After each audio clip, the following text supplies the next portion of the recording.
Det var et år, inden vi kommer frem til næste øvelse, den her kørekørsel her med alt det vejarbejde her.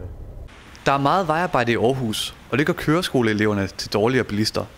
Op til 10% af køretimerne går nemlig med at sidde i kø på grund af vejarbejde.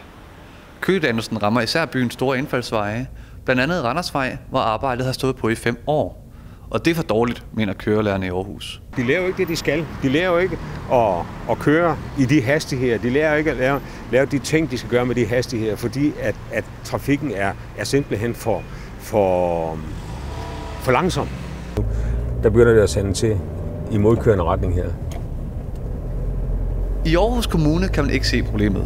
Vejchefen foreslår, at kørelærerne ligger ruterne uden for byen, så eleverne undgår køerne og dermed kan opfylde læringskravene.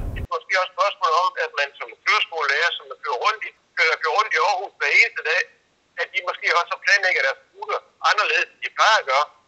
Altså, jeg kører jo fra det, du kører ud til Harlev og tilbage igen, så er der kørt igennem de første 15 runde kørsel i år. Så altså, hvis der er, du skal finde et sted, hvor du skal træne 13 runde kørsel på en time, så er mit råd til dem, det er at tage en tur til Harlev og tilbage igen. Det er du godt nå på en time. Men så simpelt er det ikke. Ifølge Kraks hjemmeside tager det kvarter at køre til Harlev fra Fredens Torv i Aarhus Midtby. Og det er for meget, mener Bjarne Lind. Det tager altså elevernes tid at køre fra Aarhus til Harlev og tilbage igen. Så det er altså ikke mange rundkørsler, der kan komme til at køre ude i Harlev. Blandt de hårdest ramte gader er Søren Friksvej, Randersvej og Havnegade, hvor arbejdet begyndte den 13. august. Men vejarbejdet påvirker også andre gader, fordi bilisterne vælger de samme ruter som alternativer, når køerne hober sig op. Men rådmand for teknik og miljø, Benjamin Simsek, understreger, at vejarbejderne er et nødvendigt onde, og at fordelene opvejer ulemperne.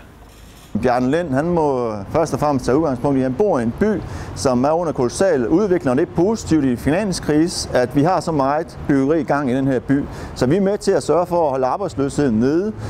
Det skaber nogle gener her nu for ham, som jeg har dyb forståelse for, hans elever, som jeg har dyb forståelse for.